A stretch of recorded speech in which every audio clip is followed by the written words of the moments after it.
What is going on, YouTube? PPS back. YouTube play of the day time. It is the 11th of April. We got Dinger Tuesday on the docket as well. Super pumped for today's action. Full slate of games today all across the country. And I'm ready to get after it here with you guys today.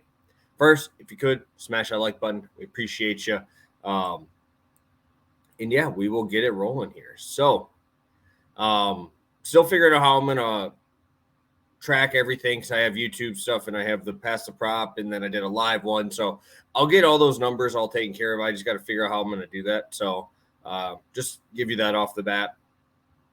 But yeah, let's get right into it. So first play, I'm going with Jacob Degrom and I'm going against the Kansas City Royals in that one. And I'm taking the Angels first 5 money line, minus 130 there. Let me pull up my screen. I want to make sure you guys see this because I did have another play with DeGrom in it this morning. And of course it just got absolutely nuked.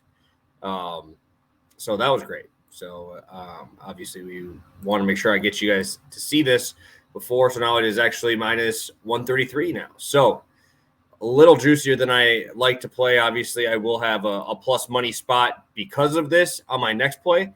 So don't worry, I will have a plus money spot. Don't worry about that.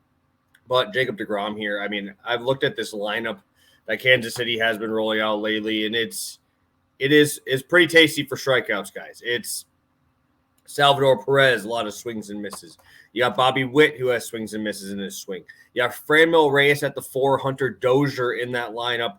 A ton of swings and misses. Usually we like to think of the Royals as a team that is able to put the ball in play. Not really today. So I love this matchup for DeGrom. I mean, even if we see only 85 pitches, man, I think that he absolutely crushes this. His number is over 9.5. I think it's plus money at 9.5. That's wild. This early in the season, we've seen him get obviously lit up in that Philly game, but pitched against Baltimore, 6 innings, 11 Ks in that one. It was nice to see him get the 18 outs. If he gets the 18 outs today, I expect at least 8 of them to be of the strikeout variety. And then going to the Angels, obviously facing Josiah Gray, you got Shohei on the bump. I love the Angels today.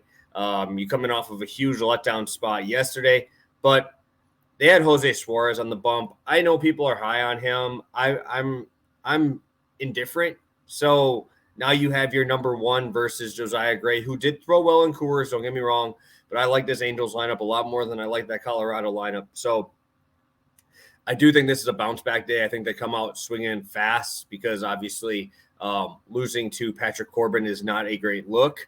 I know a lot of people got burned by that yesterday. Fortunately, I didn't bet on them, but I do think that they come out today, come out swinging, and obviously Shohei when he's on the bump is absolutely electric, and I'd be very surprised to see him struggle with this very, very weak Nationals lineup there. So first play, it's going to be right there. DeGrom, 8 Ks, Angels, first 5 money line.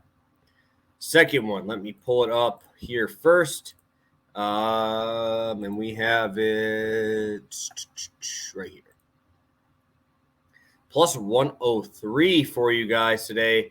Going to the old reliable. Let me move that there. All reliable, Randy Arozarena to record a hit, and Garrett Cole 6 strikeouts at plus 103. Really, really, really like this spot.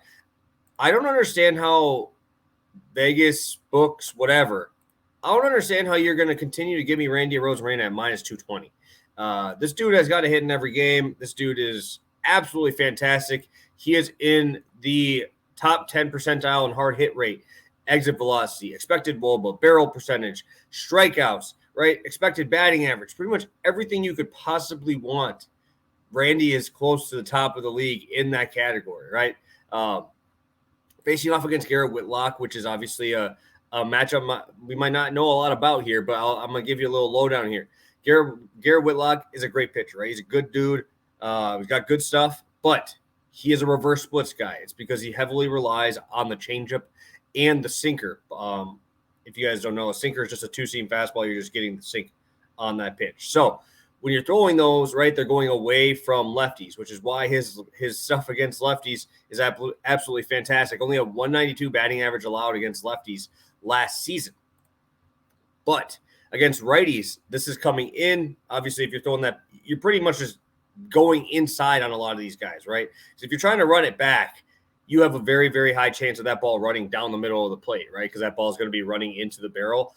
Not a thing I want against Randy Arozarena, against a guy who's hitting the ball extremely hard every single place on the field, right? He's not even a guy you could shift at this point if that was allowed, right? This dude is hitting it to right. He's hit 2 homers to right field already this year. He's got 3 other hits to the right side already this year. So I can't get away from Randy Arozarena. I understand Garrett Whitlock is a pretty big prospect. He threw a little bit last year and did very, very well, but his numbers as a starter were a lot worse than when he was a reliever. So really like this spot, especially with all those good relievers thrown yesterday in that game, 1-0 ball game. Rays won that one. Randy still found a way to get a hit in that one as well. So really like Randy there. And then if you even want to go even deeper into his numbers, right? Yeah, so far this season, he's got a 500 batting average on the 4-seam, 333 on the sinker, and a 400 batting average on the changeup. So very low whiff percentage on all of those pitches, 14% whiff percentage on the changeup, 7.7 whiff percentage on the sinker. So you're not getting it by him. And both of those pitches really aren't meant for swing and misses out. The changeup obviously can be, but with Whitlock, it's not really one of his best put away pitches. So Randy hit, going to Garrett Cole. Again, you look at this matchup. Everyone's always afraid of Cleveland, right? And I get it, I understand it, but let's just look at Garrett Cole against Cleveland. If we want to just look at these numbers, right? He pitched against him in the postseason last year twice, went 7 innings, 8 Ks, 6 1/3, 8 Ks. That was the last 2 times he threw against him. You go all the way back to the beginning of last year. He had a 9 strikeout game and 6 2/3 against them. So he's actually hit that in his last 3 outings against these guys. This dude has been absolutely elite so far again this season, right? Hitting 8 and 11 Ks respectively in both of the first 2 games. I don't understand how you're going to give me 6 strikeouts at this spot, right? This is wild. He's hit this, like I said, every single game against the Guardians over the last 2 seasons. Randy has gotten a hit in every single game this season. So it's like 100% hit rates on these. Obviously, I understand baseball is the most variant sport of all of them, but I mean, we're looking at a 27% whiff rate on a 4-seam, a 50% on the slider, 64% on the changeup so far this season. Man, dude, how do you hit this guy? This guy's throwing 3 different pitches at extremely high rates, great spin rates on all of them. Obviously, the movement on these are above average on every single one of them as well. Able to use the upper part of the strike zone extremely well, obviously, ever since he was with the Astros. So really tough matchup for the Guardians today. And I understand that you don't really want to fade the Guardians. You don't really want to attack strikeouts on the Guardians. But with a guy like Garrett Cole's stuff, good pitching always beats good hitting. That's how it goes, especially early on in the season. And also really like that we got to see Garrett Cole get into the 100-pitch mark. He threw 95 first game, 103 in the second game. This dude's leash is longer than almost everybody. So really like Garrett Cole today to get that 6 strikeouts and Randy Arozarena to get a hit there. So let's get a quick recap, and we'll get to my home run pick for today. Jacob Degrom, 8 Ks with the Angels' first 5 money line, minus 130. Randy Arozarena to get a hit. Garrett Cole, 6 strikeouts, plus 103. And we're heading to a guy that I made money on yesterday, Corey Seager. We're going to Corey Seager to hit a home run yesterday. I got him at plus 500. Today it is plus 425 over on DraftKings Sportsbook. And I can't get away from Seager again. I love this matchup against Jordan Lyles. You guys know I like to attack home road splits. You're in Texas tonight against lefties last season. Of the 85 hit given up in 77 innings to lefties, he gave up 15 bombs to these, right? He's a guy, like I said, who's trying to work corners. If he misses up, the ball is going to be leaving the ballpark. If you guys watched that Blue Jays game, it was actually pretty incredible. This dude was striking out every other guy, and the guy in between was hitting homers, right? Because this guy leaves the ball up a little bit too much. Seager is hot right now. Obviously had 3 hits last night in that great matchup as well. We had him against Greinke last night for a hit parlay. But I want him in this spot against a guy who just gives up absolute nukes to lefties. Another shout out would be probably Nate Lowe on the same team. But there are so many we'll call it stars and scrubs on the mound today, right? You have a lot of high-end aces, Luzardo, Garrett Cole, right? Nola on the dish, right? There's a lot of pretty damn good pitching on the slate. There's a lot of low ones, Hayden Wesniewski, Chris Flexen.